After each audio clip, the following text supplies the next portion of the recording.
বাৎসল্যময়ী মা বাৎসল্য রসে টানছে ঘরের দিকে। জয় রাধে। আমার ছোট্ট ভাই গোবিন্দ সেবা 100টি টাকা দান করেছেন। আপনারা সকলে ওকে আশীর্বাদ করবেন। ও যেন সাধুগুরু বৈষ্ণবের চরণধুলি নিয়ে অনেক বড় হতে পারে এবং বড় হয়ে দেহ মনোপ্রাণ যেন গৌর গোবিন্দ চরণের সঙ্গে দিতে পারে। এটাই গৌর হরি বল। জয় রাধে।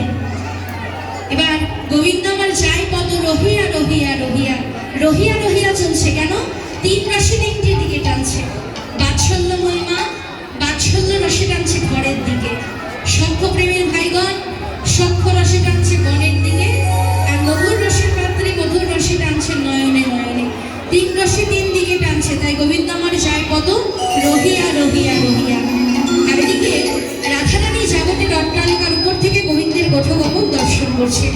আর গোঠগমন দেখে সখীগণকে ডেকে ডেকে আক্ষেপ করে করে বলতে লাগলেন, সখীরে একবার ভালো করে তাকিয়ে দেয়। সবাই আমার গোবিন্দের হয়ে গেল, কিন্তু আমি একাই শুধু বঞ্চিত হলাম। সখীরে আমি যদি ব্রজে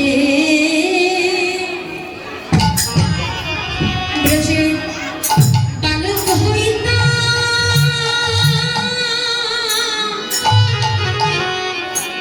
সখীরে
রবিবার তাপ দিয়েছে, মধুর রসের তনু ভামিয়াছে, অলকা তিলকা যায় ভাসিয়া। জয় রাধে মায়েরা, সবাই একটু শান্ত হয়ে বসো, কেউ কথা বলবেন না। বলি বল জয় রাধে। সখীরে আমি যদি মেঘ হইতাম, ছায়া দিয়া বধুর সঙ্গে যাইতাম, বধুর অঙ্গ জুড়াইয়া জুড়াইয়া জুড়াইয়া। সখীরে আমার গোবিন্দ বধূ বড় নবনী খেতে ভালোবাসে। আমি যদি একটুখানি নবনীও নিয়ে আসতাম, তাহলে কিছুক্ষণের জন্য হলেও নবনীটুকু দেখিয়ে বধূকে কিছুক্ষণের জন্য হলেও আমার কাছে ধরে রাখতে পারতাম। কিন্তু সখী আমি তো তাও করি নাই। হাই আমি কি করিলাম, নবনী পাশরে এলাম, আনতাম যদি রাখতাম খানিক দেখাইয়া দেখাইয়া দেখাইয়া। এমনি করে রাধারানী আক্ষেপ করছে যতক্ষণ পর্যন্ত গোবিন্দকে দেখা যায়। যখন আর গোবিন্দকে দেখা যায় না, অমনি গোবিন্দ আদর্শজনিত বিরহ বেদনায় রাধারানী তুলসীকে ডাকছে। যারা রাধে মায়েরা, আপনারা যারা বসে আছেন, যারা দাঁড়িয়ে আছে, তাদের জন্য একটু বসবার সুযোগ করে দিন। একটু সামনের দিকে চেপে চেপে এগিয়ে আসুন। হরি বল। রাধারানী তুলসীকে ডাকতে লাগলেন, তুলসীকে ডেকে ডেকে বলতে লাগলেন, তুলসী রে,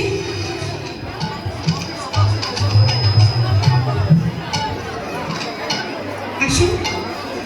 জয় রাধে, জয় রাধে। আমার আরেকটি ভাই গোবিন্দ সেবায় 500 টাকা দান করেছে। আপনারা ওকে সকলে আশীর্বাদ করবেন। ও যেন সাধুগুরু বৈষ্ণবের চরণধূলি নিয়ে অনেক বড় হয়, গৌর গোবিন্দ কৃপা লাভ করতে পারে এবং গৌর পদে যেন গতি হয়। নিতাই গৌর হরি বল। রাধারানী তুলসীকে ডেকে ডেকে বলতে লাগলেন, ওরে রাধিকা রূপসী লইয়া তুলসী আহায় মধুর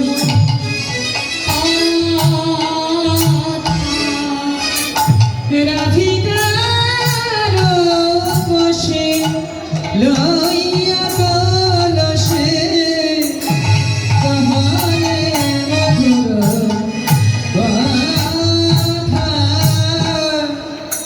রাধিকা রূপসী লইয়া তুলসী আহায় মধুর কথা। একে বলে তুলসী রে, কাছে আয় রে। ডেকে বলে তুলসী রে, কাছে আয় রে। ডেকে বলে তুলসী রে, কাছে আয় রে। আজ তোকে একটা কথা বলি, তুলসী রে, আমার কাছে আয় রে। তোকে একটা কথা বলে, তুলসী রে, কাছে আয় রে। তোকে একটা কথা বলি, তুলসী রে, কাছে আয় রে। কাহায় মধুর কথা, হয়ে মধুর কথা। রাধারানী তুলসীকে ডাকলেন, তুলসী রে। সম্বোধনে তুলসীকে রে বলে ডাকলেন। রে বলে তুলসীকে আরো আপন করে নিলেন, কাছে ডেকে নিলেন। আর লীলার মধ্য দিয়ে আমাদের এই জগৎজীবকে ডেকে ডেকে বললেন, হে জগৎজীব, তোমরা সবাই ওই তুলসী রে, তুলসী রে। তুলসী রে, তুলসী রে, তুলসী রে, বেশ তুলসী রে। কৃষ্ণ প্রেম ভক্তি পেতে হলে তুলসী রে, তুলসী রে। কৃষ্ণ প্রেম ভক্তি ধাম পেতে হলে তুলসী রে, তুলসী রে। কৃষ্ণ প্রেম ভক্তি ধাম পেতে হলে ওই তুলসী রে, তুলসী রে। ভগবান হরি হলে তুলসী রে, তুলসী রে। প্রেম ভক্তি ধরে পেতে হলে তুলসী রে, তুলসী রে। তুলসী রে, তুলসী রে। আহারে মধুর কথা রে, আহারে মধুর কথা। আমাদেরকে বললেন, ওহে জগৎজীব, তোমরা ওই তুলসীকে তোমাদের শিরে ধারণ করো, কারণ তুলসী হলো কৃষ্ণ প্রেয়সী। তুলসী যদি তোমাদের কৃপা করে